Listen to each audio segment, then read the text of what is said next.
that. Yes, correct. But if you look at the injectors, boy, I bought a little Bosch tester. You know, I bought a pop tester because I wanted to make sure the new ones that I was putting in were actually all, you know, popping at the same pressure and everything. You know, I'll tell you, it's really difficult to tell. I mean, I guess take them apart and clean the needles, you know, on the end and everything on the old ones and keep them as spares. But they all seemed like they were popping at the right, you know, right spots. It's really amazing how tight and critical all that stuff is. You have to do a volumetric measurement, not just the atomization. And there's a machine for it. But anyway, you know that. And I had a bad glow plug. I ordered a new set that came with it, you know. Anyway, there's a lot of people in here.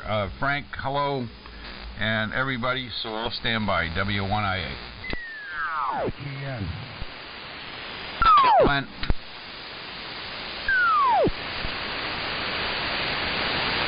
Come join us down here. Hey Perry, how are you doing on that monster tuner? Oh, it's done. That was from a couple years ago. I took the pictures. I use it I've been using it every day since I built it, man. Yeah, it's big old balanced L network, man. Can handle anything I could throw at it, that's for sure. The only thing it's a little big, man. If I could find a couple small, you know, QRO edge wound roller inductors that wouldn't cost my firstborn child, I'd make another one. But for now, I'm gonna have to do with the $30 rolls of copper tubing from Lowe's. Yeah, cool. You have to send me some details with a cap on it. I may change my tuner design. I'm not thrilled with something going on with it. I like what you've done. It's a 7 to 1,000 picofarad, or is it 10 to 1,000? I can't remember. 7.5 kV Jennings vacuum cap, each in 13 Henry inductors. I can't remember what mix I used for the choke, but yeah, man, it was a cool little project, you know. Cost me a couple $100. Jeff W2NBC sent me the hardest thing to find, which was a turns counter, a really good, nice turns counter. He sent me. He heard me talking about it on the air one night, and the next thing you know, it arrived at my door. Yeah, I could use a couple of them. We're gonna have to buy them. I don't know. Keith's has got some. So edge wounds, I got one sitting over here, but I think that's going to be relegated to another project, edge wound roller. And Keith may have some more of those high power AM broadcast parts. Anyway, I talk too much again. Nobody else is talking. A tuner, but instead of L networks, I want to do a pi. But I'm looking to duplicate the knob that I have for the tuner that I'm going to modify. It was part of a military transmitter that converted 50 ohms to 600 ohms balanced. And I'm going to put 2 vacuum variables in it. But I've been searching for this this knob. It's a crank knob. It was used on the FRT transmitters. And once I do that, then I'm gonna do a pi, because a pi will let you tune low impedances. And mine's going to be used on a 75 meter dipole to operate on 160. That's awesome.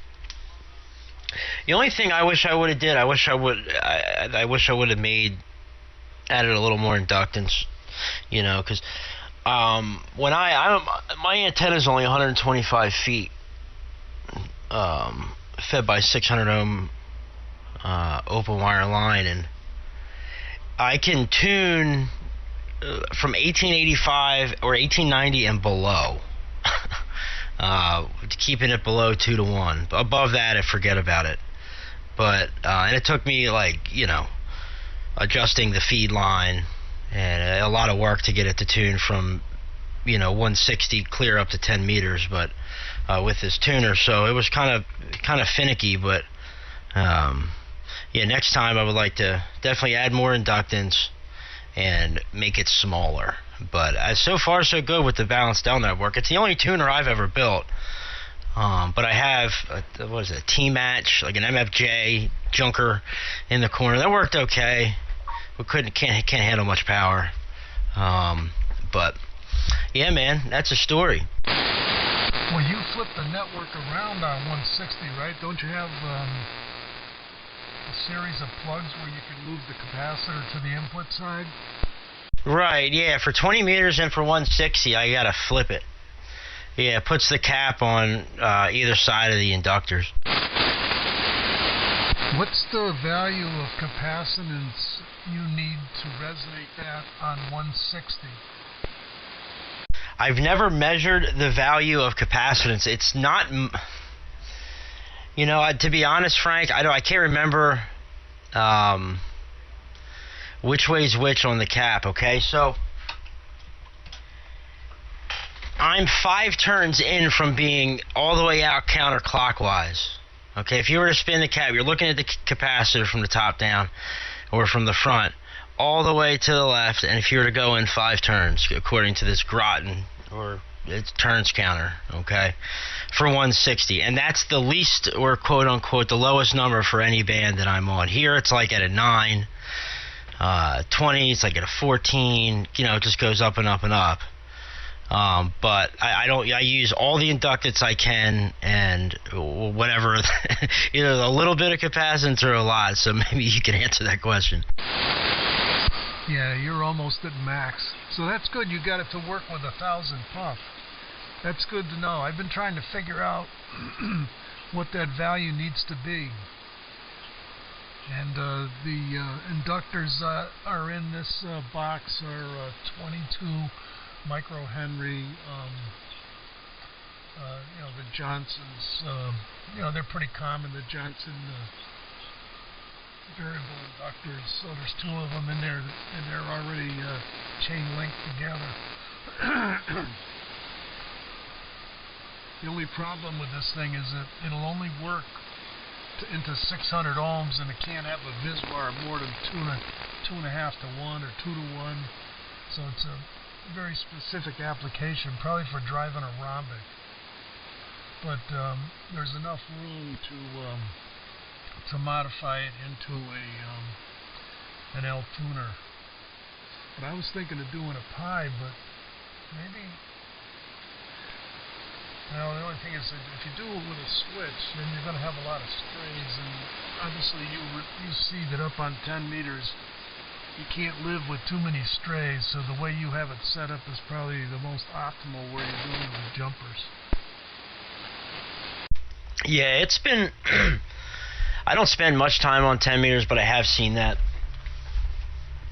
But I'll tell you what, man, I can bounce from band to band quickly.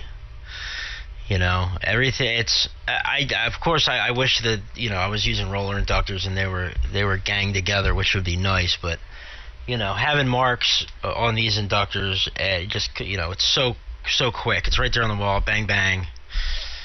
I could be on 160 within and tune the amplifier up within like 20 seconds probably from now if I want to do it. So it's. I think I got really lucky. To be honest, what I did, Billy W2BTK was using something similar, and I literally he had a picture of it on his QRZ's page, and I basically copied the inductors. I just counted how many turns. I was like, all right, well, that's close to what his is, and I knew his worked on 80 and 160. I knew that for a fact. So I was like, all right, well, that'll get me, in the ballpark. And then after conversing with my father, he was telling me to get a vacuum cap with very low capacitance, for 10 meters for the upper bands, and and you said 1,000, might be enough for 160. And it just so happened, everything kind of fell into place, man. I'll be honest with you. I haven't experimented with other antennas in the tuner. I mean, this is the only antenna I've ever used with it, so how it works with, other antennas and in another setup, I don't know. But, for me and what I do here, it works, I mean, flat out awesome. It'd be interesting to try, have you ever tried shorting the feed line, Perry, and when it is a vertical tee against ground? Yes, and I actually have a ground screen outside. I live on a small postage stamp here in the city, and so as my ground radials, quote unquote, that's air quotes there, are just random sized radials everywhere in the yard, as many as I could get out there, as long as I could make them, and as many as I could fit. And the reason I did that was to run it as a T antenna. That was what I originally tried to do. But the noise is atrocious. The local RFI here, my noise floor is 15 to 20 over S9. And I think with it like being vertically polarized, everybody was a lot louder when I was using it, had it as a short dipole. I could hear everybody. The noise floor the signal noise ratio was much better. And, excuse me, and so I scratched that for the RFI. But right now, none of the damn ground radios are hooked up because my landscaper over the summer hit them with the weed whacker, hit the ground rod with the weed whacker. So I haven't gone out there and messed with it. Well, it doesn't sound like you have to, but yeah, that's very interesting. I have a vertical antenna here that I cobbled up for the higher bands, and although it transmits quite nicely, at least it gets very good reports. Yes, the signal-to-noise ratio on receive is pretty abysmal, so we'll just put it that way. KB1VWC for ID. Right, yeah, I did get good signal reports as well. So, yeah, equal experience here. W3MMR.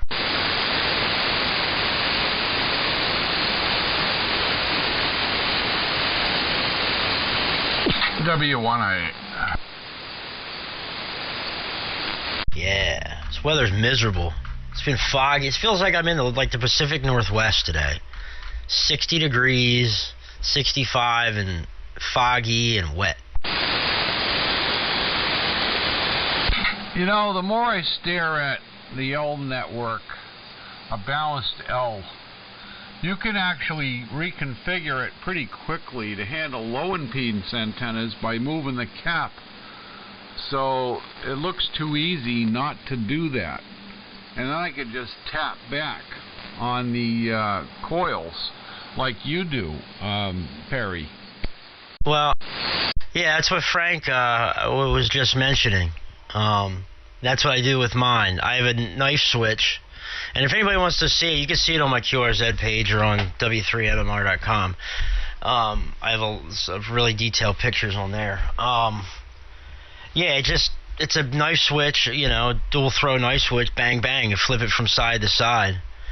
But I usually don't have to move it, The only thing, I did use half-inch braid to make a lot of, for the shorting cables, the shorting clips and all that stuff, but the other stuff I used the copper tubing for the connections for the capacitor, but with a switching arrangement there. But I kind of wish, it was advised, after I did it that braid might not be the best, for RF, but I haven't ran any kind of power through it that's given me any kind of problems, with it. Yeah, I just opened up your picture, and I think I'll do is build this damn thing. It's actually simpler than my link design, and by getting a knife switch like that, the tap points, you may have a little stray inductance there, but I don't think it's going to be that big a deal if you're tapping back. But I can adjust it appropriately. I don't need that much L to cancel out the reactance to go from 160 to, say, 40. Yeah, I've had good luck with it, man. I really have. And, you know, I've run 450, 500 watts through it. Obviously, it could handle a crap ton more than that. But, I mean, at that power level, making 6, 7, 8 minute transmissions, and the thing is absolutely ice cold, you know. And that's on 160. You know what I mean? So it works. It just flat out works. I'm so glad I built the thing. Yeah, mechanically it's simpler than my link coupled, and it eliminates the input cap. And the common mode choke was probably 61 material.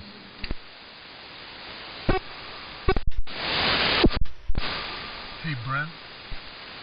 Yeah, Frank.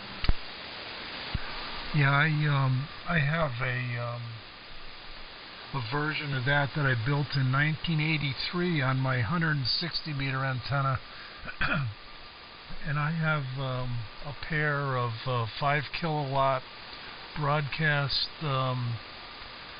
variable inductors linked together, and they're 22 microhenries each. And the antenna is 250 feet long, fed with about 80 feet of number 10 spaced 4 inches. And I think you're using a full-size dipole too. If I had it to do again, even 22. If I had a few more microhenries of inductance, it'd probably be a little lower Q. So, you know, if you tune off frequency with that thing like 10 or 15 kilohertz, you could see the visuar changing. So, just to give you an idea, and the capacitor value, I have two 300 puff Cardwell 10 kV bread slicers on the output. And I have trouble with mine on the higher bands, you know, because of the bread slicer minimum inductance. You really want to use a backing variable. But I've been using that thing since 1983, and I pumped the Force EX 5000 full bore into that thing, and it didn't miss a beat.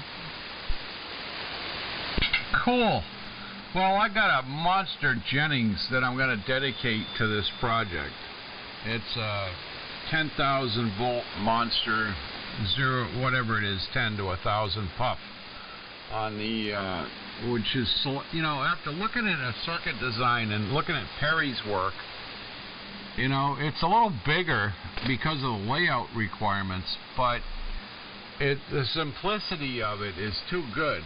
Plus, being able to move the cap so you can deal with high or low impedance, that could be really beneficial. So I like it. It's just a couple of rolls of 1/4 inch ACR grade copper. I'll have to source out a knife switch. The common mode choke, that's a piece of cake, and I like his layout. You know, I got to get a turns counter. It's pretty damn big though, Perry, huh?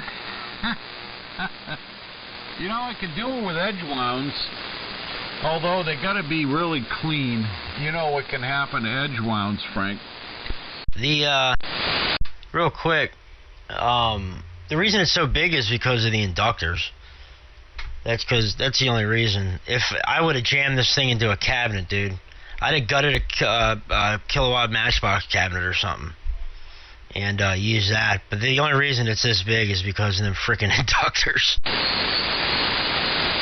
Hey, I'll send you some pictures, Brent. Mine's in like a 6-foot rack. Oh, okay. I don't care about the size so much. But I'm looking at it, and, you know, my design, it works. I haven't finished. I was going to add another cap to the primary, and the Cardwell, I don't know if I told you, Perry, I put a Cardwell bread slicer in it. I thought the voltage rating, it must be a lot lower than I thought it was. And I must, well, don't forget, I'm dealing with an awful lot of voltage here because I'm tuning 120 feet of ladder line. Yeah, I got lucky, right? I didn't have a choice. And it's what worked out to get up to the antenna. Well, that's a quarter wave on 160 and a full wave here. And I'm dealing with a lot of B+. I don't care about the B+. It's just that, you know, tuning a voltage node, cheap parts don't work. Say what? Sorry, I was a little off focus. My sync detector was going crazy. I didn't hear him. SP strap ping. Whoa. Hello, Steve. And Sugar Papa.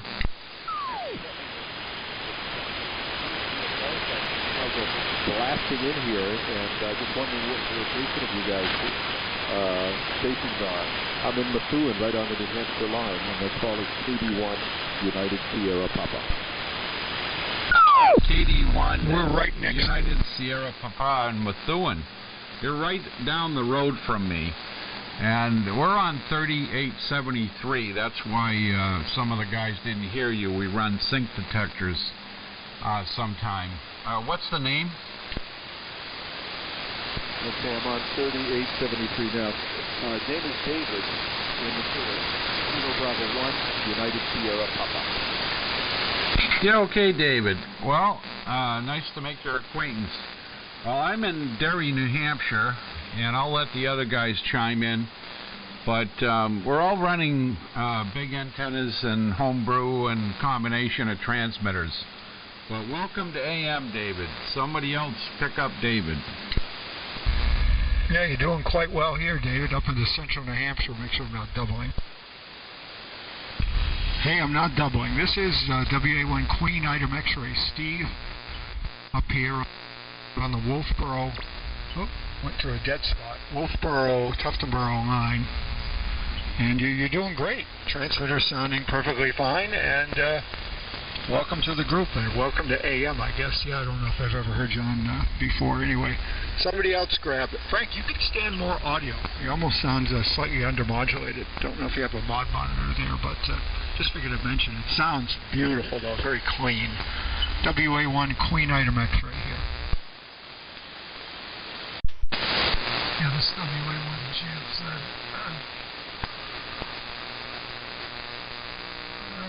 Okay, hello test. Hello test. Okay, I cranked up the audio a little bit. Good evening to David. Handle is Frank, Foxtrot Radio 8 Nancy Kilo, and we are located in Enfield, Connecticut, north central part of the state, near the Mass border. So, Steve, is that more audio? Yeah, it came up a bit. Oh, okay. So you don't have any monitoring there set up at the moment. Yeah, it came up. I'm going up the big hill here. I'm in my car, remote control mobile. By the way, you can probably hear the engine noise in the background. But yep, I actually had to break down and go to the store and buy something to complete the food that I'm cooking. So. Yeah, you definitely brought it up, Frank. Came up a bit. When I get home, I can look at you on the modulation monitor hooked up to a receiver, or you can flip on an oscilloscope or whatever there. But it sounds amazing. It's so clean. It's very pleasant to listen to. Yeah, it sounds. Okay, I won't mess around with it anymore until you get it on the mod monitor. I guess I could fire up the scope, but then you guys would have to listen to a fan, so. Never really played with the audio level. I'm more interested in just the raw horsepower. So good, somebody else pick it up. This is WA1GFZ. Dump the 160 component in your audio spectrum, Frank. Let's pick up David and then Perry or somebody. David, are you copying everybody? KD1US. Oh, you doubled. Yes, I did, Tommy. I'm sorry. I was just looking. No, Brent doubled.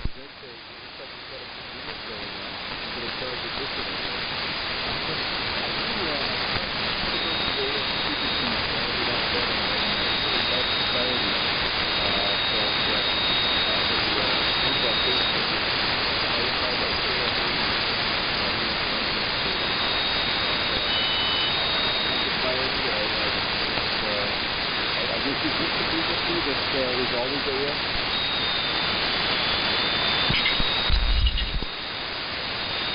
3870 to 3890 typical, but you'll find it all over AM and on this band, and 160, 1885, and on 47.285. Yeah, what? Who has the museum? Who'd you say their shack looks like a museum? Maybe the one BCG event thing. LAX shack looks like a museum. Believe it or not, all that equipment is modern, solid-state equipment. That's what I'm using right now, in fact. The picture is different because I've moved, but it's the same equipment. Yeah, it's all modern, solid-state, high-tech equipment, but I like the look of black, wrinkled cabinets and large meters and stuff like that. So that's why I built it that way. Yeah, very good. I hope that wasn't an insult. It kind of looks like a radio room in an old ship or something. Anyway, I didn't mean to bug. You guys were talking about technical stuff that was well beyond my knowledge, but like I said, I'm in the middle of all you guys, and you're blasting into it in the field. So have a great day, and Merry Christmas from KD1 UST, United Sierra. WA1STH. Pie Guy. Making any pies? KC2 FXC. David, you're coming in good down in Philadelphia, man. W3MMR. Jeez. W3MMR. A lot of doubling, tripling, quadrupling. So much fun.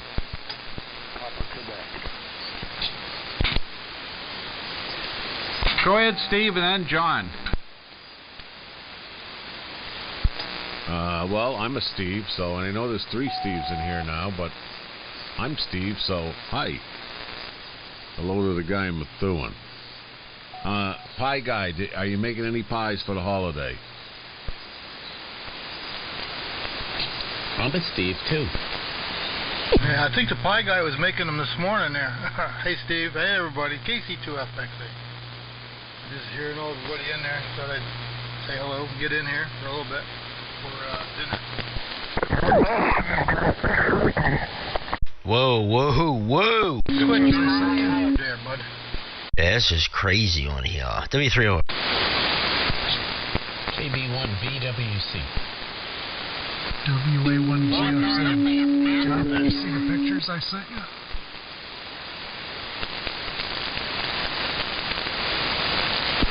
That was a double.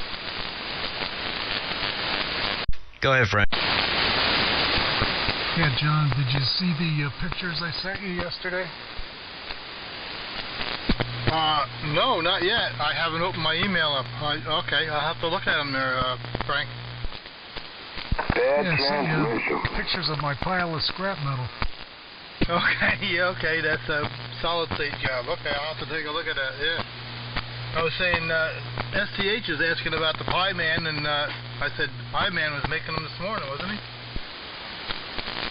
Hey, Pie Guy, where did you go? You know who you are.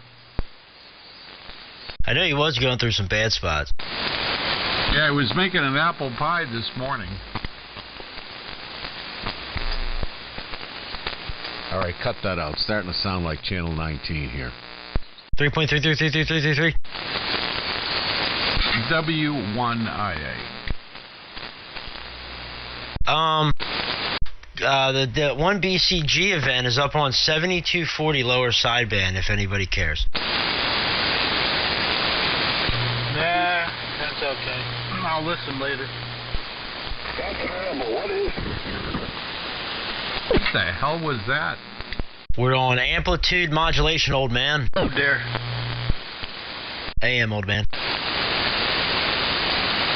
I think it was just hit and runs anyway. Hey, Perry, I was looking at that tuner you got there. I mean, that's a massive thing. That thing hangs on the wall?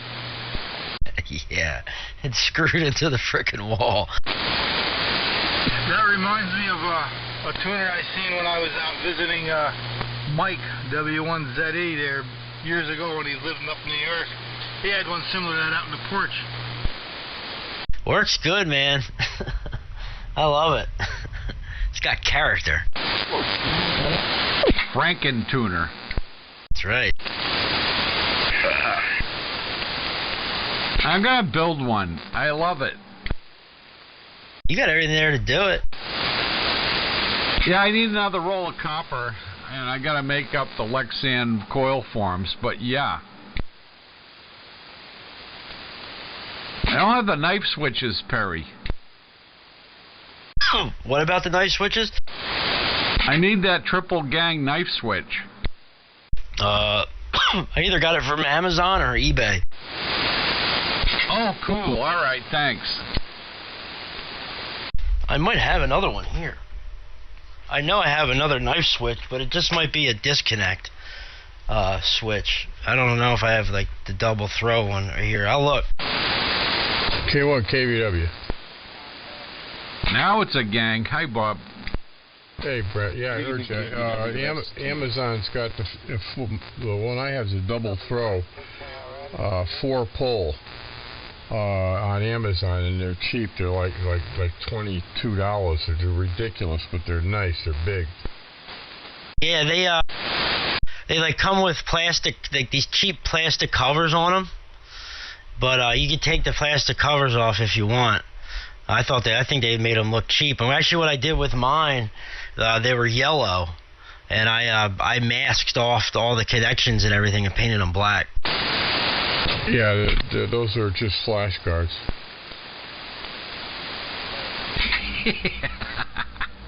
Okay. Yeah, yellow's the last color we want. Anyway, I gotta take a break. There's too many people in here. It's huge, but it's fun. W1IA. That's what she said. I could send you the link, Brent. Thanks, Bob. I can find it. I appreciate it, though.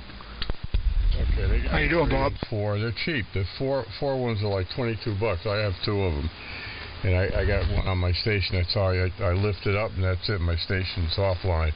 All right, I gotta run. Gotta eat dinner. K1 KBW. Catch you later. How you doing there, Bob? QIX. Hey, Steve. I gotta run. Hey, it's 2 Steve. All right. Let's see who's ahead of who. I don't know. Hey, Frank, that is a pile. But that is I'd be looking there at night. Got a question for KBW. Still there? Somebody got a question for me? Go ahead. Yeah, this is SDH question. Are you on VHF now or not? Well, I have 2 and 440 capabilities. Yes. Yeah, I'll have to try and hit you on 2 meters or a local repeater just for fun some night. Go eat. WA1STH. All right, all you doublers and triplers, go ahead. Okay, catch you later. I'm going. K1 KBW. Oh, by the way, Steve, I made an apple pie today. I heard somebody say that. I could smell something. I thought it was an apple pie you were cooking. Yep, it's my son's 34th birthday tomorrow. He asked me if I'd bake him a pie, and I said sure. So I'm going down to Massachusetts tomorrow to the get together. My other son is coming down. We're all getting there. So anyway, yep, made it during the lonely guys. That's how everybody knew. All right. Well, I'll turn this over to regular CB radio use. WA1STH. See, man. The band is so quiet tonight. Isn't it wonderful? Yeah, it makes for good doubling and tripling and quadrupling. The Bitch, Steve. real quick, The station in Methuen. What are you running for a transmitter there? I didn't All right, stop that. That was packet loss. The station in Methuen, what are you running for a transmit? Yeah, I think he said he was signing. I guess he signed out.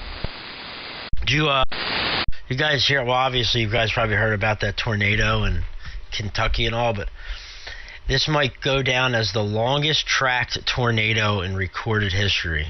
One single tornado across 4 states.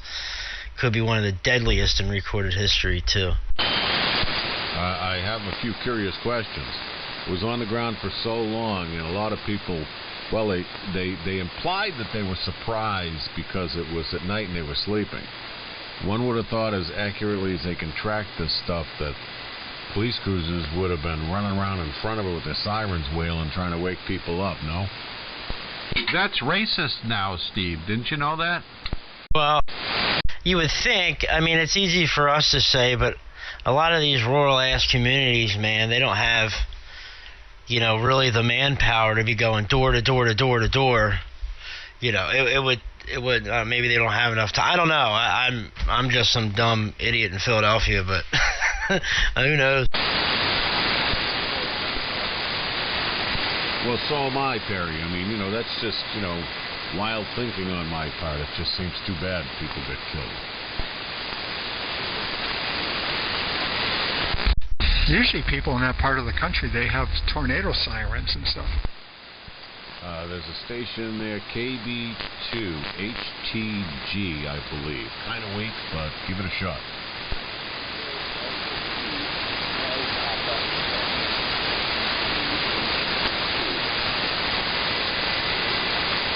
KD2HGQ?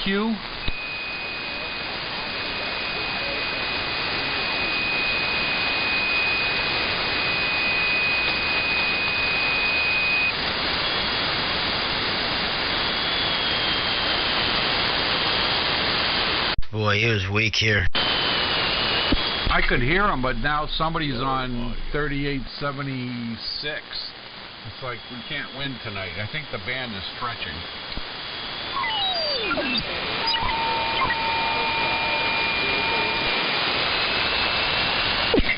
Kilo Delta 2, Hotel Papa, Quebec.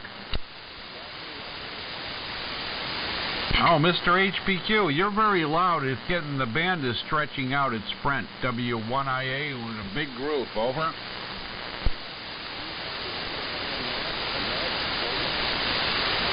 No, just a whole bunch of friends. Go ahead.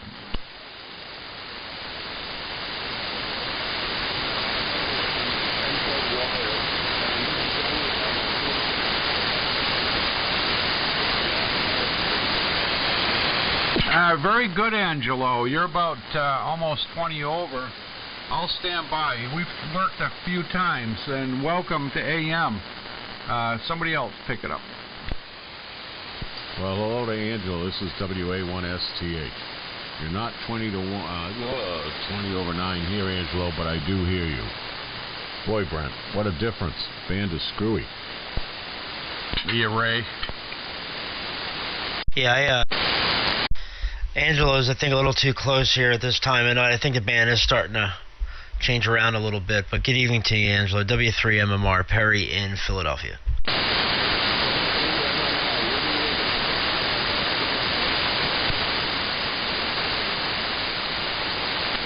We're in Philly, Perry. Yeah, I saw another carrier, and I was just waiting. I'm actually in Delaware County, Angelo. I'm here in Chester, Pennsylvania, about 7 miles southwest of the International Airport.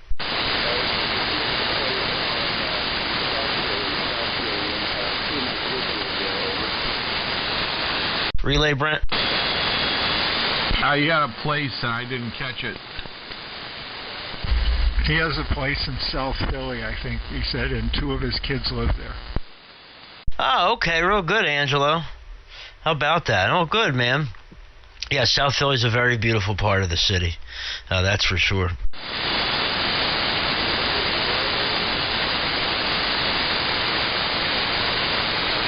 Yeah, he's up and down, but when he came in, Steve, he was 30 over, Steve. Yeah, I didn't see that here. That's funny. Oh, Perry, I'm going to take a break, and I'm going to build that. I really like that tuner. I did an L match. It wasn't balanced, and ran that on ladder line before, but I need balanced currents, and we'll talk about that more, but I just need another roll of copper. I've got the Lexan, so I'm going to start building one of those.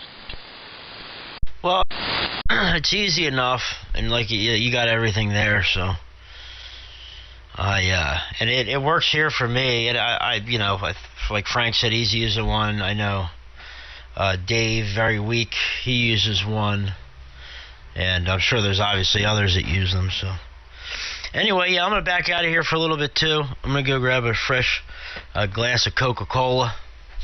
And let some other guys get in here for a bit. But everybody's coming in great, and even Angela, you came up a little bit that last transmission there as well. So W3 MMR, stand by.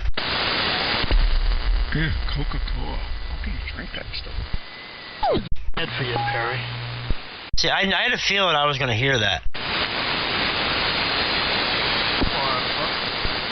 Man, I went for a while without drinking soda before I go get a glass.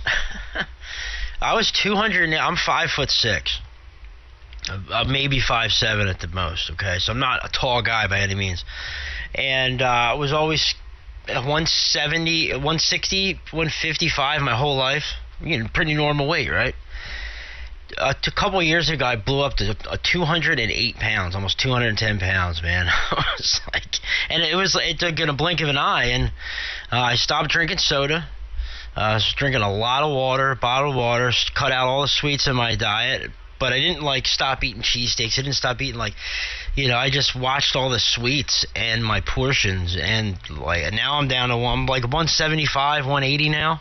Still a little bit overweight, but a lot better. But yes, the soda was a big culprit of that. Yeah, yeah, it's so bad. It's full of corn syrup, caffeine, other horrible things, and the Diet Coke is even worse. Yeah, just drink sparkling water. That's what I drink. If I want to have the, with some essence in it, because it's flavored, it tastes really good, and it's, sparkling water is nice. People like it. It feels good in your mouth, and it tastes good and all that stuff. It's an alternative to plain water. I don't know. I'm not picking on you.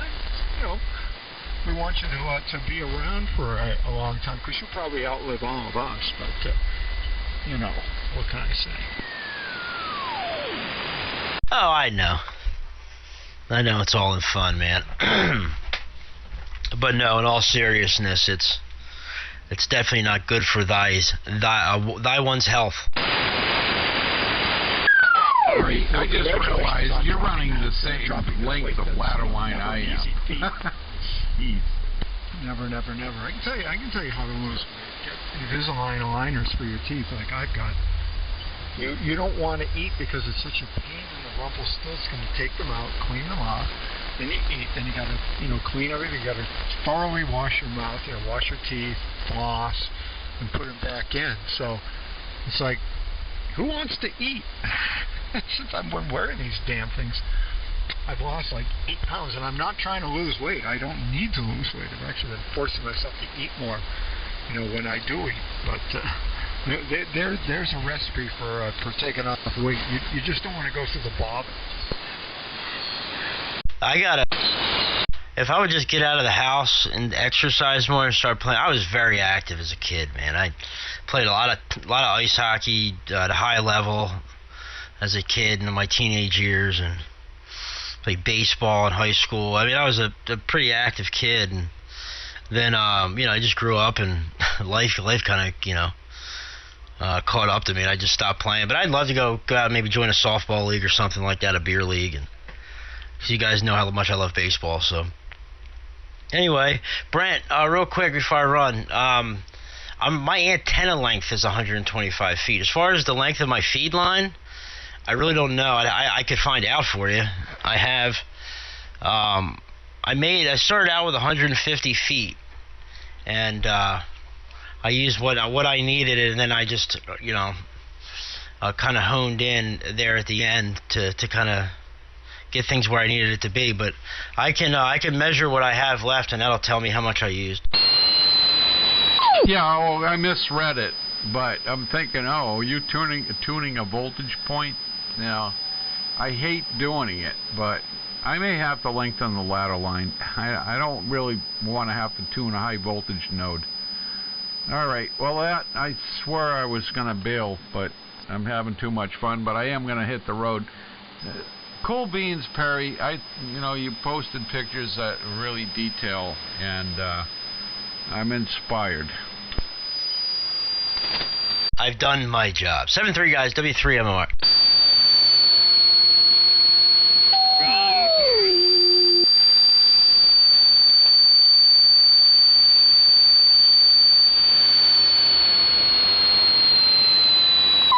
WA1QIX going back in the house, in the garage. Catch you guys in a while.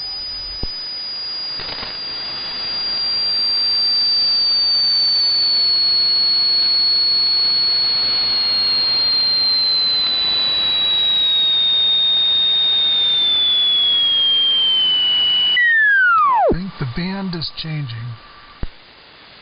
Yes, it is. It's starting to go away on us. Yeah, I looked at the pictures there, Frank. That's quite the pile of parts. Yeah, it's a 50 volt 4-1000. Yeah, I told my kids if I ever crap out, don't throw it away. Cash it in for scrap metal. Hey, Frank, when you got time, we'll do an EQ on that setup. You got some low-ended component that needs to go. Yeah, okay. I was looking at the EQ for Power SDR, and I could probably readjust the frequencies that the sliders are on, because I've got a couple of them that are above the audio spectrum, so I could reapportion them. I got 125 and 250, so I don't have anything at 160, but I could. What I'll do is I'll set up another profile, and we can play. But I have to do it during the day when there's better conditions, when there's not a lot of people around. But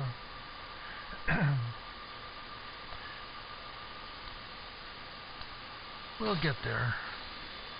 So I think I'm gonna head out of here. We're gonna eat dinner here in about 10 minutes. So I'm going to head upstairs. Good talking to all you guys. And Brent, I'll send you some pictures of stuff that I did for a tuner and what I'm going to do for my Beach QTH tuner. Give you some ideas. But Perry's is it's nice and simple, and he has the versatility of swapping the network around, which I do not. So I'll catch you guys later. KC2FXE, W1IA, WA1QIX, and everybody else, all the ships at sea and spacecraft orbiting the Earth. I'll catch you later. Time to eat.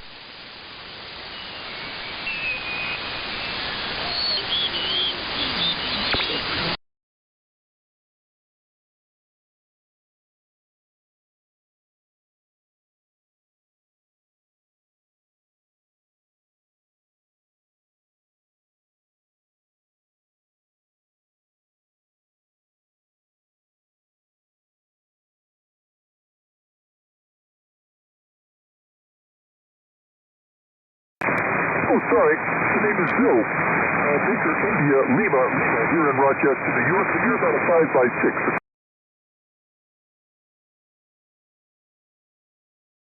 I'm resurrecting it, so I just... what is my signal quality there? Over?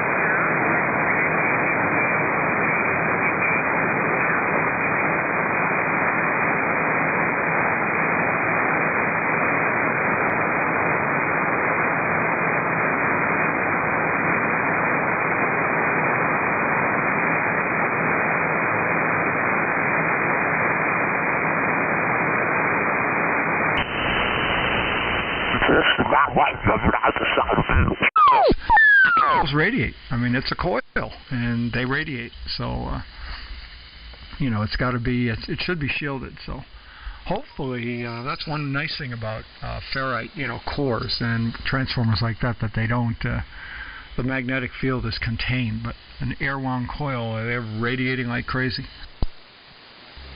Well, it's just make sure I got it. Perry's using a balanced L network. It's really simple, Steve. 2 series coils from the antenna. And basically all he's moving with the knife switch is the cap on the input or output to go from high Z to low Z. And it's that simple. Double with you, Frank, but I heard you. Of it. And I did a modified version of that one time, and it worked so well, and I don't know why I didn't go that route. But when I look at my link coupled with the damn link in it, and I can simplify by using one cap and moving it electronically to in or out. It's that nice in a simple bal and common mode choker. But I think you're right. I think I will try to box it up. But that's all it is, but it's elegant in its simplicity. Yeah, make sure I'm not doubling. You and Frank doubled there. Hang on. Yeah, so I got, Frank was talking about it a bit. Yeah, if there's any, someone can send me a picture or a schematic or something like that, that would be useful. Mine's a standard, your basic, very standard link couple tuner with the primary inside of the secondary coil. The coils are so large, I can fit the primary inside like no problem. The secondary coil, I think, is 8 or 9 inches in diameter. It's quite a large coil, edge wound, and I just tap down it, for depending on what I want to do. I made some big clip leads that clamp onto the thing, the edge wound material. So it's pretty nice tuner, but it's not shielded. And if I have a field strength meter, I have a field strength meter in the room, and if I have it like 3 feet away from the tuner, that's still reading a real high field strength in there, when the transmitter's on. So it's they radiate RF. It has to. It's an unshielded coil, and by definition, an unshielded coil will radiate RF, particularly off the ends of the coil. Steve, go to w3mmr.com and you can see Perry's setup. Thank you. Steve, I sent you a message on Facebook Messenger with a schematic. Oh, okay, thanks a lot. That'll be. I like to see other configurations, just to see what people are using. Back to my food. What are you eating? Something good? Or are you having pizza? No, I'm having hoagies or subs. Customer at work brought us a hoagie tray, and like nobody ate them, so I brought home a bunch for the weekend. Yeah. Well, you're a young man. I was going to say you could take up pickleball, although a lot of young people do play pickleball, and it is tremendous exercise. It is. I played singles. Make sure I'm not doubling. I played pickleball last night. I played a singles match with a guy, and he was good, and I was good. I ended up winning the match, only by 2 points though. But I don't know if you heard it. You have to, where we play pickleball on Friday nights, it's in a school, and you have to wear a mask. And we were both running around. I was running around so much, I actually got faint. I saw stars in front of my eyes, and I thought I was going to faint. And I finally said, I can't wear this mask. I cannot get enough oxygen through, running at the level it takes to play full court singles pickleball. And I waited about a minute before I said, I gotta get my breath back. I said, I'm not getting enough oxygen. And I'd never experienced that in my whole life, because you breathe hard, you just but you keep up. Your body, it keeps up with it, but it wasn't getting in fast enough. Anyway, that is a tremendous exercise, Perry, and you'd probably be good at it if you're good at other sports. And it's very popular. So, in an area like yours, there's probably all kinds of pickleball. And there's all kinds of nice-looking, athletic young women who play it as well. I've heard of him. They were talking about it on sports radio, the local sports radio here, not a few months back or something. I just Googled it. It looks like a combination of badminton, paddleball, tennis. It's like mini tennis. That looks really cool, man. That looks like it'd be really fun and addicting. It's all the rage right now. Over to you, Brent. Have you played pickleball? That sounds like... No. I'm too fat and old to play pickleball. Although I was a pretty good, racquetball player for quite a while. I played for a long time. I miss that sport. But it's gone the way. I don't hear a lot of people talk about racquetball anymore, but I loved it. You know why everyone's playing pickleball nowadays? Because the baby boomers are all aging at the same time, and tennis is too hard.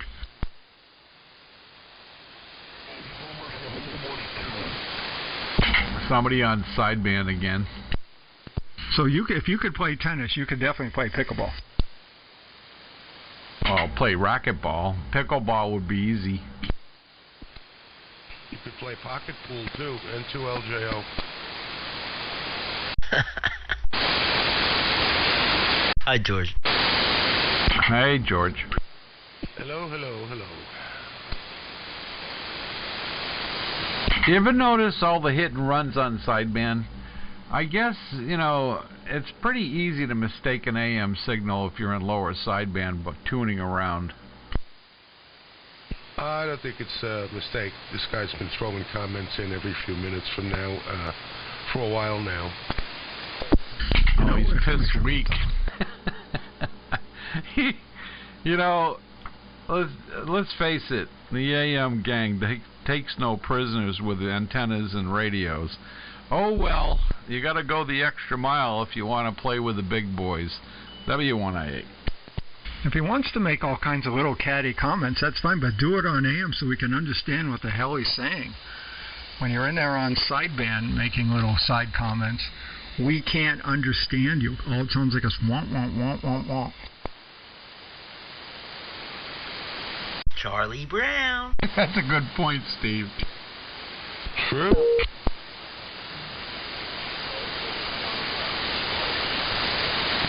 I mean, if they're paying attention to us, then we know that they love us.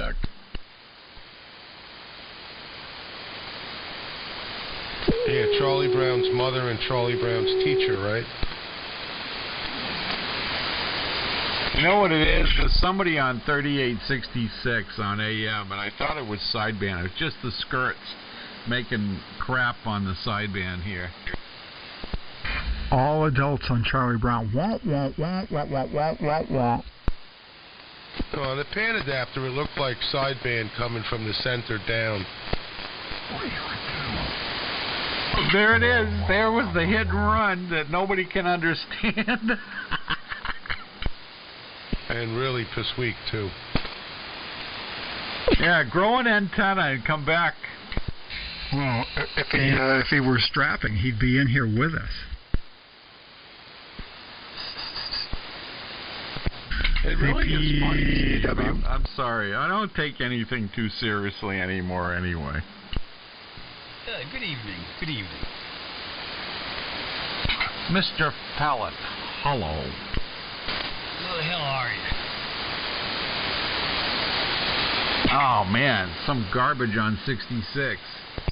It was an AM signal, though. It looked like it. Anyway, I'm doing well, Joe. That's good. Yeah, it looks like it's my imagination, or is the band starting to go away? Band's going away. You wouldn't know. Boy, it seems like the other signals are way just above the noise floor. It's like, Off the back of the array, Steve's 60 over and you're 40 over, so it's not gone yet. Oh, that's good. Anyways, make this official. This is WA1I-WQ. For what it's worth. God, that's a good sounding radio. W1IA. Yeah, well, Tina, I'm working on the power supply, so the 4x1 will be amongst the living soon, I hope. You swung the array and you were 55 to 60 over, and Steve's up against the peg. Well, how far are you? Let's see, Derry to the Winnipesaukee area. What's that, about 90 miles? 80 miles? I think around 80 miles as the crow flies. Yeah, I think I'm probably east of Steve by just about, probably about the same distance.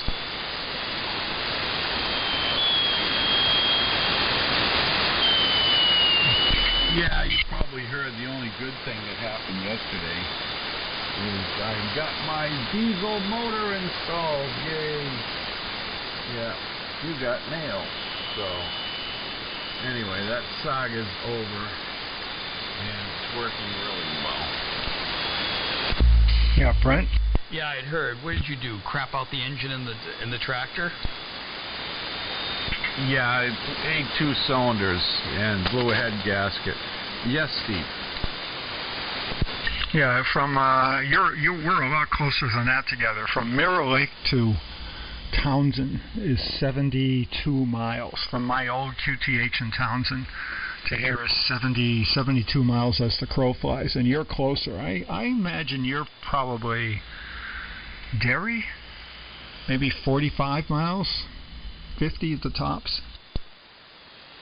I stand corrected. You're probably right, Steve. It just takes so damn long to get there. You think it's further away. Right, because there's no great way to get there. It's back roads.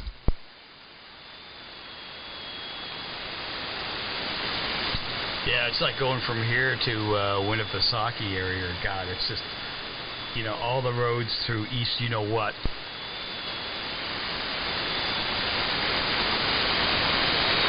Yeah, Joe, I've learned the hard way. Make sure I got it. Never use head gasket sealer, sodium silicate in a small engine. Oh man, hardening of the antifreeze arteries and the block. It exasperated our already bad problem that I thought I could solve in the cheap way. But the antifreeze locked up the antifreeze galleys, overheated the engine, blew the head gasket out in 2 spots. The sodium silicate slurry acted like sandpaper and welded the rings to the pistons and melted them. And so I ended up sending the whole over to Lawrence Machine Shop, Lawrence Crankshaft in Hampstead, New Hampshire, and I gave them a complete rebuild kit I had to order from overseas, and they honed the bores and re-pistoned it, and rings and pinions and the whole 9 yards. And the head was out. The original problem was the head was warped 0.08 of an inch, and the damn thing was like that from day one and ran like crap for 20 years, and I just ignored it. How big of an engine was, like 20 horse? Yeah, 22 horse Yanmar diesel, 3-cylinder. Yeah, I had a 18 horse Yanmar 3-cylinder. Was it 18? In the Pearson? It was 18 horse. Now I've got the mighty, I've got a Perkins block. It's in the big boat. It's in the 36-footer. It's a it says Volvo, but it's really, if you look around the back, it's a Perkins block, and 3 cylinders, and that's 30 horse. That's a nice engine. I mean, all my small diesels, I take good care of them, and it's the only way to fly in the marine service, for sailboats. It's the only way. Internal combustion, gas is. Well, the funny 50.1 miles, Brent, you to me, straight north. Interesting, Steve. Yeah, you're close. It's all Nevis right now. The one thing I'll say about this joke is all these years I considered the engine really loud and noisy. It sounded like a racket all the time. And when they rebuilt it, the tolerances were spot on. I handed them the spec sheet, which they appreciated, and machined it to spec. And the head has completely been honed and flattened, you know, decked and flattened. And the bores are within 1/10 of a thousandth of an inch. And the deck on the block is perpendicular to the bores, completely flat. So when they assembled it and they ran it, I said, this can't be the same engine. Like, even my wife, who's deaf, said, my God, that thing is quiet. I used to be able to hear it, now I can't hear it anymore. That's a good thing. It's good to quiet it down. Yeah, I think the Westerbeek, if I remember in the trip, had a was kind of a sounded like a low-grade cement mixer, but the Perkins is pretty quiet. I mean, it's you know, the engine itself does pretty good. Sealed up at at idle, it's pretty quiet. But the engine compartment has a little bit of insulation, you know, some foam, so that tends to dampen things up a bit. But it's nice and quiet, so when I'm yachting, I don't have the. But you know what's quite amazing engine on my powerboat? I have the Suzuki 115 horse. God, is that thing sweet. Yeah, got to be a 4-stroke. Well, two things happened. You know, Chuck had a 455 Chuckles K1KW. I don't know if he still has it, but, you know, the things always were cold-blooded. And now, the temperature, the thermostat doesn't even, just barely comes off the pin. Now, mind you, yesterday was pretty cold when I had rolled it out of the shop and ran it. But it never got up more than a needle's width, and I'm suspect. But I guess from somebody else mentioned that they were really cold-blooded. So once I got the snowblower attachment, chains, weight box, all that crap on there. So the first storm, I know it'll run better because with the bad cylinder that it's had, it would bog down and you get black smoke out of it. And it won't do that anymore. That's the first thing I noticed is when it's running at full throttle, there's no smoke. It's perfectly clean. And I did have a bad glow plug out of the 3. I think 2 of them were bad.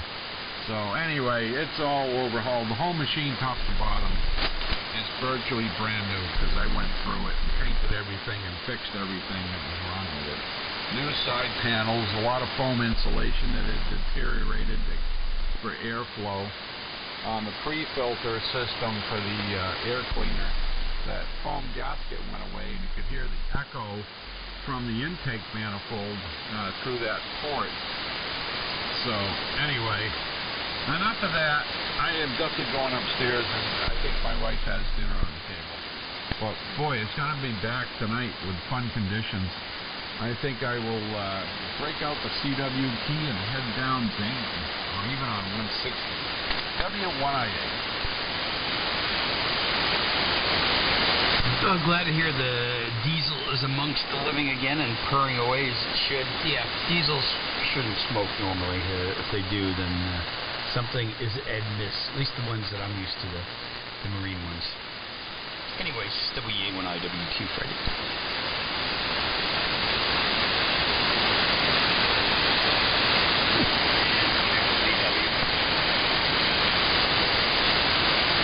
There's another station in there. Steve, did you hear somebody else in there? That's Charlie, N1XZW. Charlie, the band is starting to go, but you actually came up. Go ahead, Charlie. Yeah, I'm only very I wanted to tell Steve something, but I couldn't get in a while ago. I was too busy. I can hear you now, Charlie. Go ahead. Yeah, before you talked about pickleball the first time, I had never heard of it, right? I was listening to my local AM station, and they were talking about, our local park, the kids, parents take kids and stuff, and they were talking about all the renovations that needed to be done and what was planned. And amongst the plans were a pickleball court and a bocce court. Oh, yeah. Well, one pickleball court is not enough. We have 3 courts here in town, and we play pickleball there Friday nights only. It's the only night we can get the gym. And we had 18 people yesterday, which is the maximum. We won't allow more than 18 to come because you have 12 people playing, and then you have 2 people waiting per court to come in. You know, it is a wildly popular sport. You know, it's kind of like roller skating was back in the back in the 1980s. You know, remember everybody was roller skating, and I was roller skating too. This is kind of like that.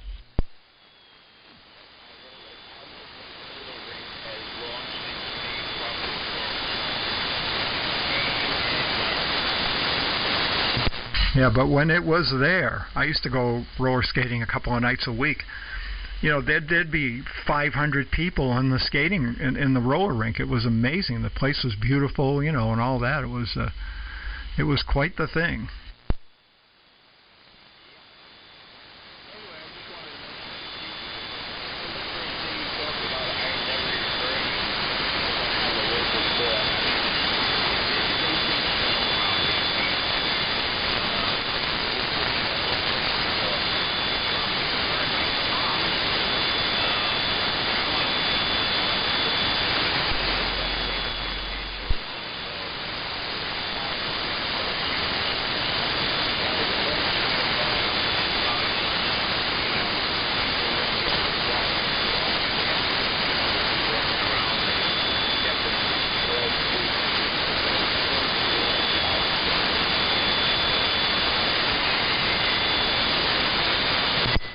Yep, make sure I'm not doubling.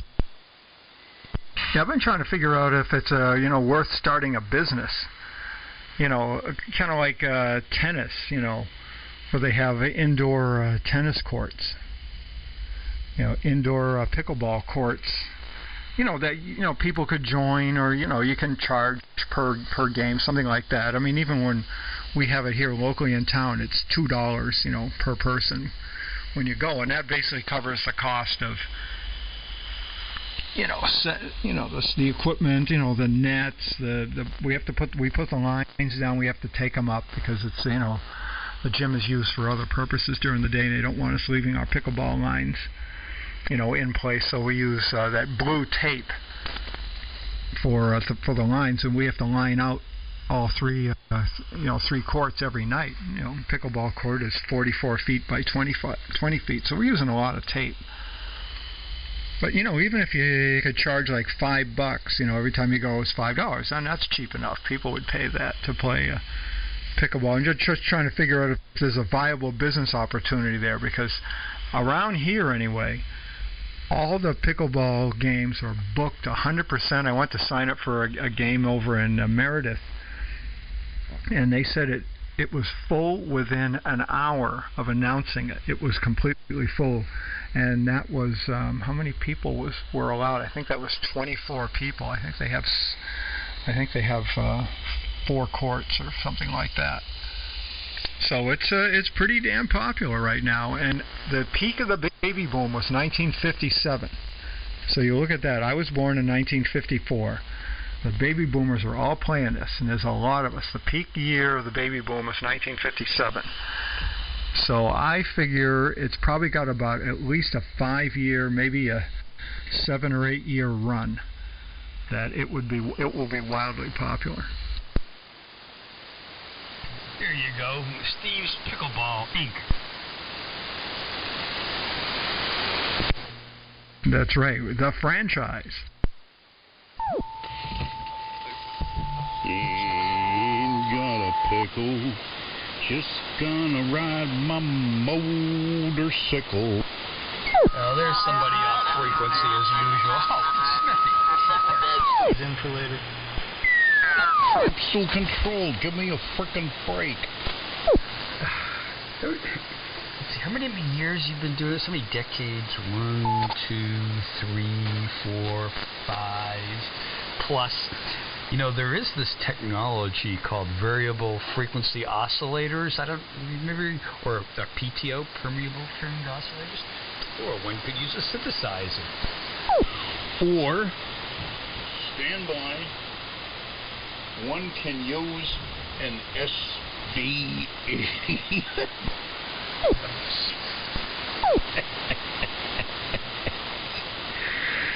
Oh, God. Lazy. It's just the crapspool oscillator. I ground this crapspool. And in a couple of other transmitters, it's within 100 hertz or so of 3873. But in this transmitter, I didn't design the oscillator circuit, but they left a particular component out. Basically a small condenser between the grid and the cathode. So I'm going to put a little trimmer in there, and I'm going to twitch things to get them a lot closer. But it's very low on the list of priorities. Yeah, well, it's funny because it's annoying as hell when I had the sync detector on. It's like, boo! Oh, where? Shall I call a ambulance? Where? Oh, yeah.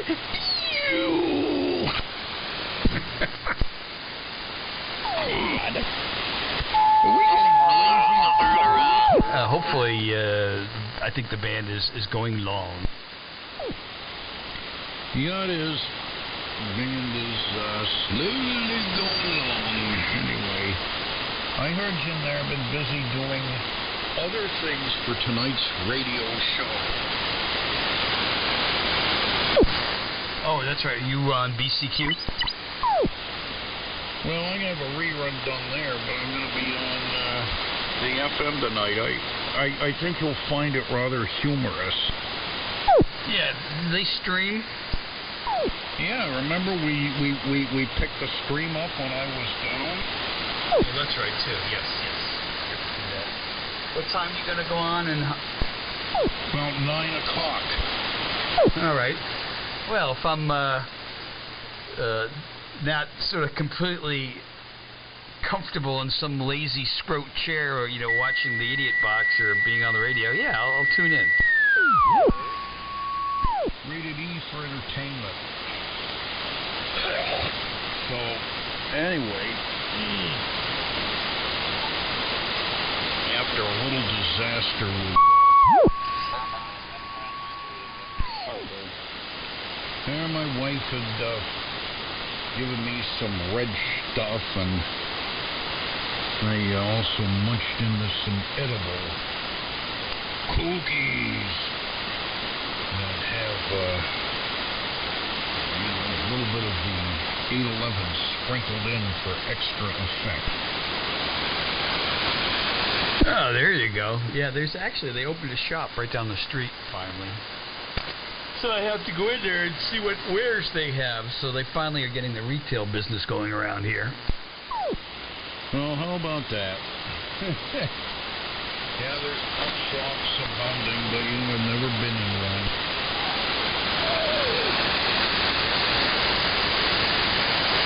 All right, I don't know. I may be on 160 later, Smithy, because it's going away here. But you're fading away. Fading away, and so are you. You're probably fading away too.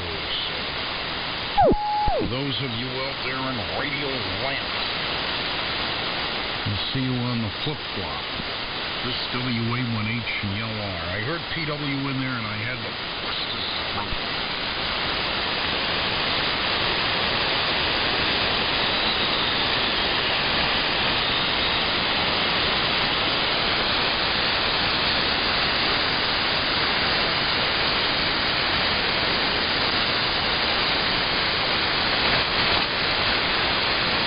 And then there was silence.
Yeah, Charlie, I'm still hearing you quite well up here from all the way down in Rhode Island. I imagine the band's going to fade out. I'm just making food for tomorrow. My son's birthday party down in Massachusetts. He turned 34 today, actually. Today's his birthday.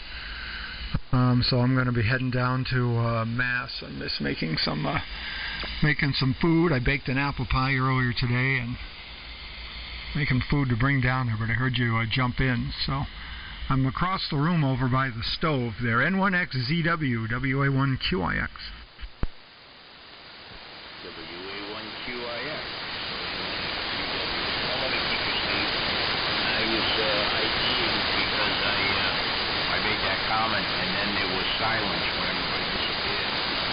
And so, you know, by law, somewhere in the next 10 minutes, I needed to identify myself. You know, we can't be messing around with the FCC.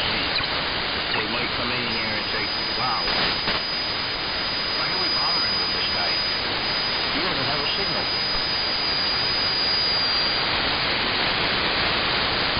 Yeah, I haven't heard of anybody being cited for a failure to identify violation, but I suppose it happens.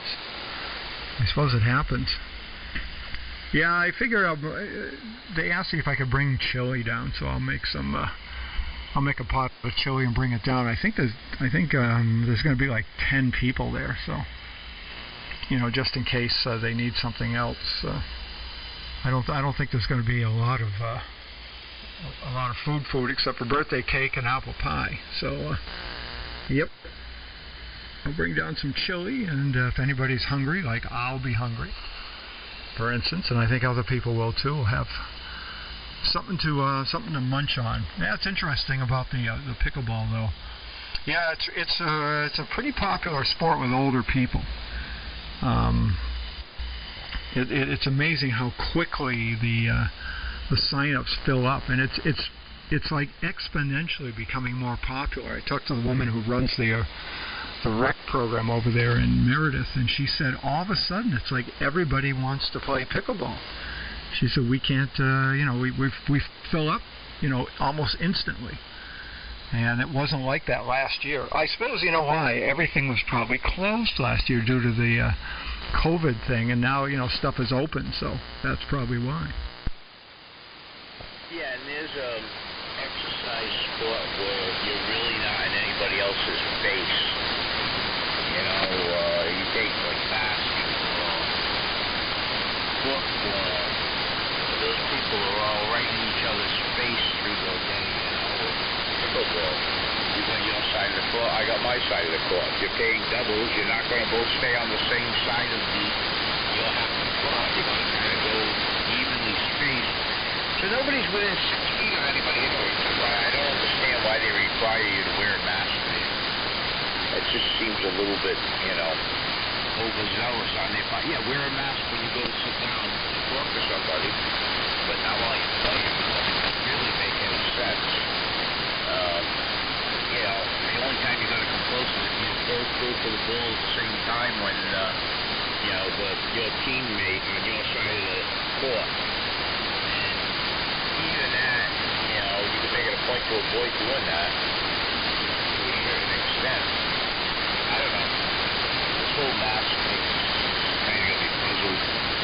Just like the whole vaccination thing totally has me puzzled. They want to mandate it, they want to force people to do it, and at the same time, every day you're hearing more and more cases of people that were fully vaccinated, coming down with it. A good number of the people that are getting this latest variant were vaccinated, fully vaccinated. It just doesn't make any sense. And these variants aren't as strong as the original virus. This last variant is that much worse than a common cold. So why would you want to mandate a vaccination that's only been around for a year and you don't know what the fuck down the line that vaccination might be? I've just seen too many times in my life, Steve, that what they say is good turns out to be bad.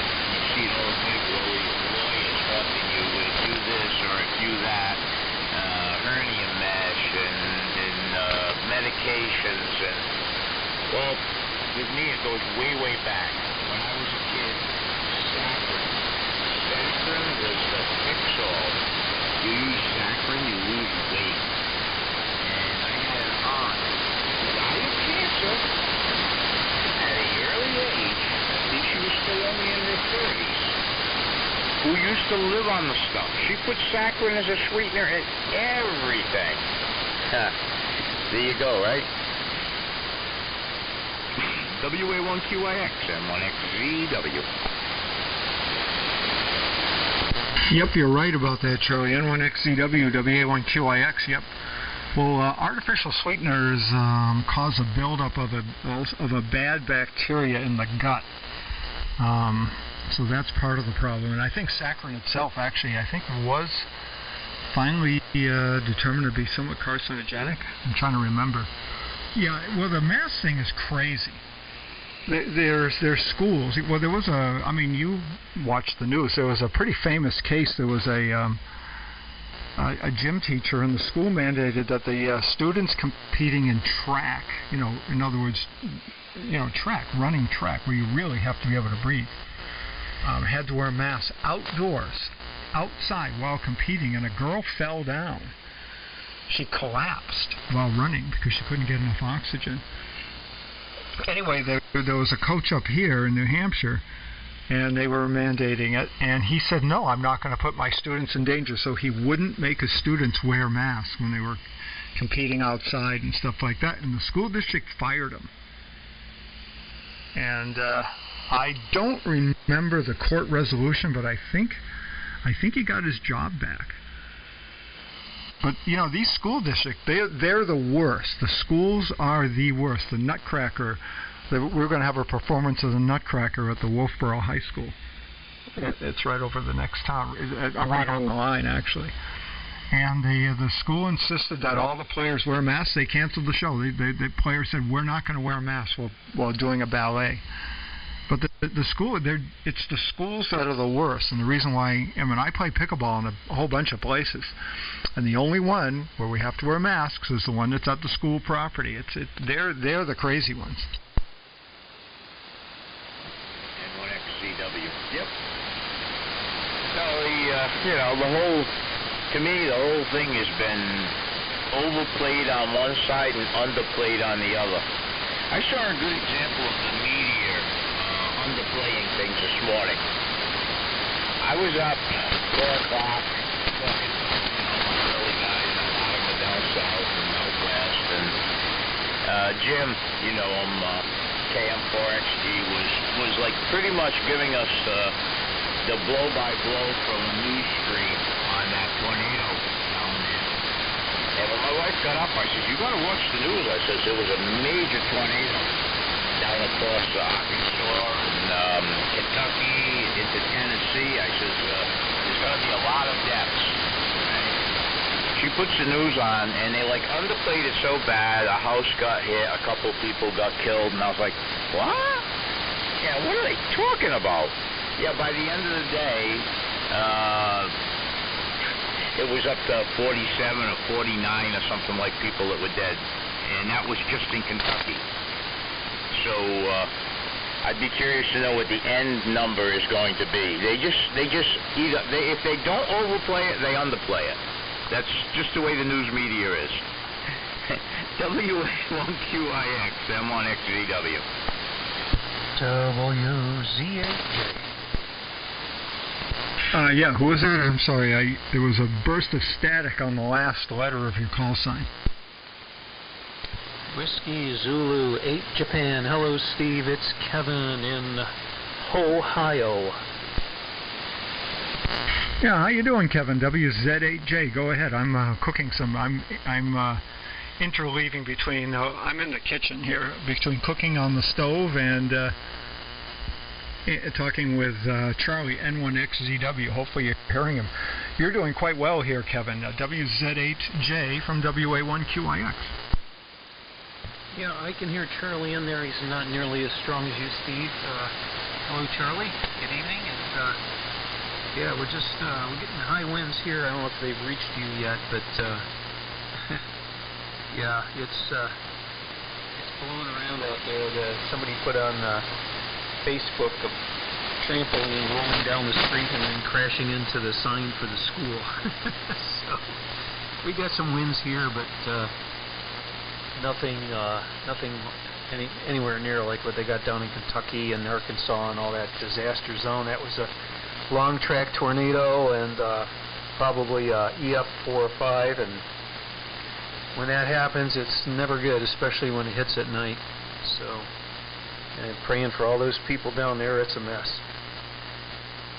Anyway, been doing radio off and on today, but heard those voluptuous AM signals and thought I would jump in and say hello. N1 ZBW from WZHJ. WZHJ, M1XZW. Yeah, well, you're talking about a voluptuous AM signal. I know you're not.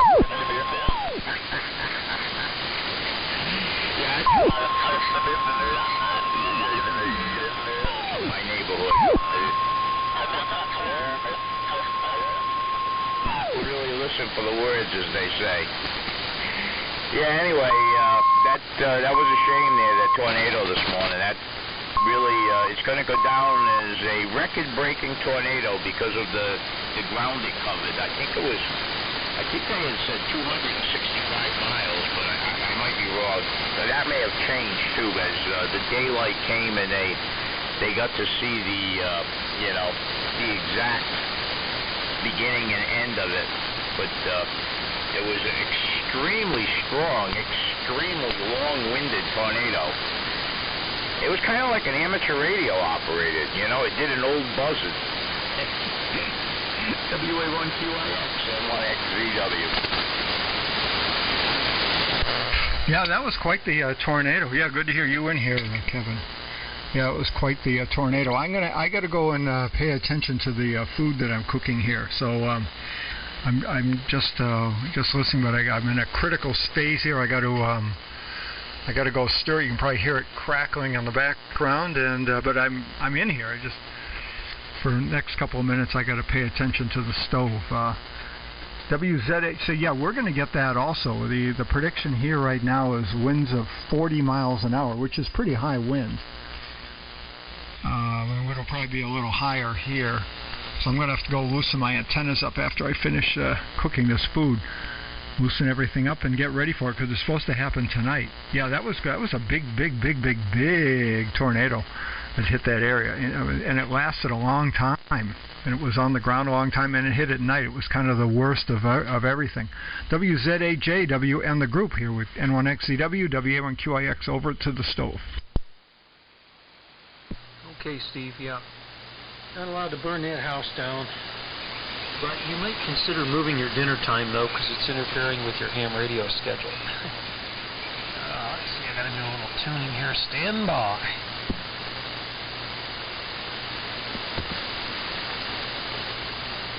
Yeah, close enough.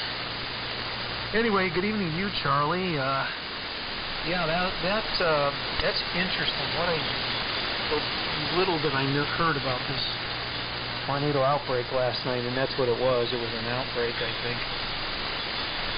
But that one tornado that tracked long path, that's very rare. But they do occur from time to time, and I think the worst one in history was the tri-state tornado. I think it was Missouri, Illinois, and Indiana, maybe. That one killed like 2 people.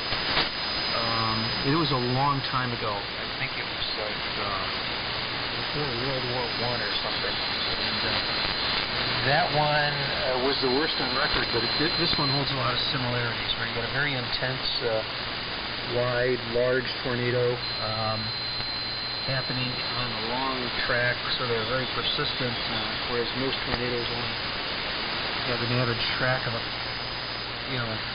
mile or two. At most, I think, on average. that one is, you know, they can go hundreds of miles and last for hours.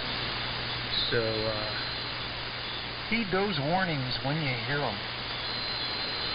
We had one that was the most intense tornado we had here that I can recall was in 1985. The Newton Falls tornado. That one was EF5 and hit during the day. I remember I was lifeguarding at a campground, and the storm came through, and it was pretty rough storm, but then it really blew up. You could see the thunderheads growing and growing as it passed, and by the time it got east to Newton Falls, it had dropped that big tornado, and fortunately nobody got killed, but it really wiped out a big section of the town. N1XVW WZ8J. WZ8J, N1XZW. Yeah, there was another one. I can't think of it. I watched a television special on it. Johnstown or something like that. Back a few years ago, that did an incredible amount of damage. And it literally took one whole half of the town out. All the buildings, everything was gone. And they showed a video of one particular street where it ran down one side of the street, and all the houses on one side of the street were gone. There were no houses down one side of the street, but on the other side of the street, all of the houses were still there, you know? It's the odd number, even number thing. Like when you had to go to the gas station on odd days and even days, well, the people on the odd number side of the street, they were okay. The people on the even side number of the street, well, their houses were gone. So it's the thing about tornadoes. You know, hurricanes may do widespread destruction, but it's limited. Tornadoes, where they hit, especially in, you know, like E4, E5 category tornadoes, you don't have much to pick up after the storm but kindling. What's left after the storm can be just loaded with payloaders into dump trucks and taken to the landfill, because you don't salvage any lumber, you don't salvage any cars, it's all junk. Anyway, back to you. See if Steve's back. Steve, are you back yet? N1XZW.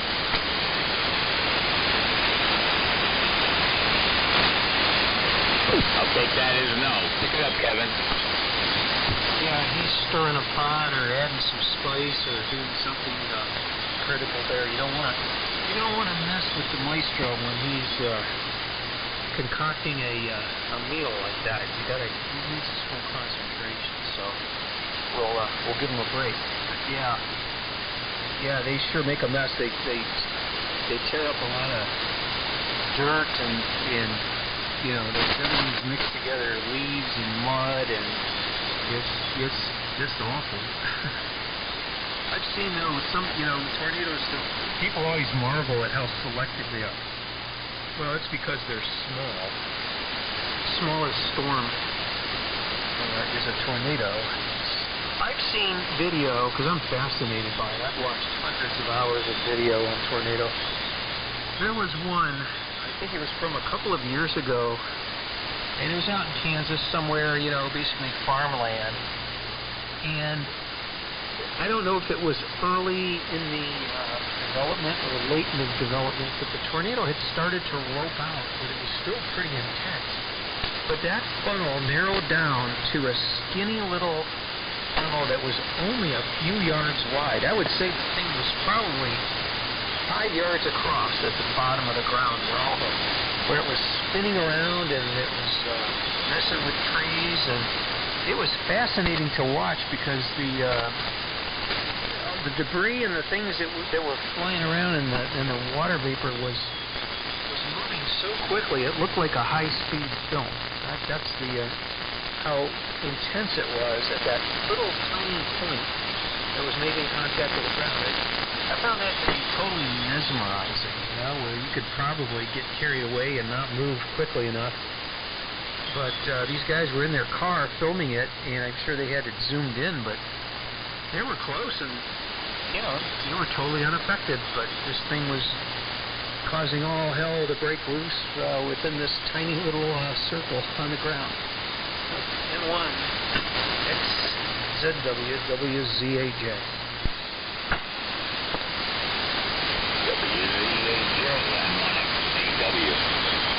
Yeah, I witnessed a close-up and personal dust devil once. And dust devils are really, really cool. I was standing in the front door of the garage where I work, and I saw this circulating wind in the middle of the parking lot. And it was going around in a very tight circle, no more than 15, 20 feet. It kept getting smaller. And as it was getting smaller, the dust from the parking lot was going higher and higher into the sky. And it did look like just like a funnel cloud. And at a point that it really got small, little 1 inch and 1.5 inch stones were rolling around in circles at the base of it. It was that tight. And you know, these stones were only traveling in a circle of like 8 inches, maybe 10 inches. But it would keep them going, and it would just roll around and around and around. It made you want to go out there and put your hand out and stop it, you know, because it was so intense in such a small space. It made it look like you could just walk out there and get in its way and shut it down. But the most fascinating thing I ever saw was over the bay over here in Warwick. I happened to be driving along one of the highways that runs parallel with the water, and it was a water spout, and it was incredible. I mean, it just looked like a full-blown hurricane, but, you know, it was over the water, so all it could do was pick up moisture from the ocean, and the same thing, you know, it just went all the way up into the sky, but there were no clouds, so it couldn't have been, you know, a true tornado. There were no clouds to generate it. It was just something that happened with the atmosphere and the wind and whatnot, and it was just picking up ocean water and taking it up higher and higher in the sky. You wouldn't want to have been in a boat real close by when it decided to shut down, because when all that water came down, I'm sure it came down with a hell of a thump. WXZJ and XZW. You back yet, Steve? Yeah, make sure I'm not doubling. Yeah, I'm just I've been listening to you guys. All right, I made I was going to make lentil soup to bring to this thing. It's my son's birthday party. But I figured I'd make chili instead. That's what he likes, my chili, so I made chili. And that's what I'm going to bring down there. So it's all made. It's got to cook for several hours. And then I'll let it cool down, and it'll be ready to go tomorrow. I made that, and I made an apple pie and bringing that. But yeah, the tornadoes are really something, and they happen all over the place. We have them here in New England, and there's been some big ones. There was a tornado 2 or 3 years ago. I forget how many years ago it was. It hit Monts and MONSON, and it went a long way. And it killed a lot of people. And that was a severe tornado here in New England. And then we had the famous Worcester Tornado. You can look that one up. That tornado was on the ground for quite a long time. And it did tremendous destruction over a number of towns. It hit the city of Worcester as well. So we do get them here. And I've physically seen a tornado that hit my house when I lived in Groton. Fortunately, the house was not knocked down, but it was damaged. The tornado lifted. My house was on the top of this drumlin, and the tornado hit about 300 feet in front of the house, plowed a lot of trees out of the way and cut a swath, and then it lifted over the top of the house, but it ripped off the tops of those trees. And then it touched down about 500 feet away on the other side of the house, down to the bottom of the drumlin, and made another swath. But that was a small tornado. It may have covered at most a mile of distance, and then went away. But we get them up here on Lake Winnipesaukee, they're sucking up water. And there's a really good video that somebody made of the Mount Washington, which is a big excursion boat that's on Lake Winnipesaukee. And you can see this tornado on the Mount Washington. They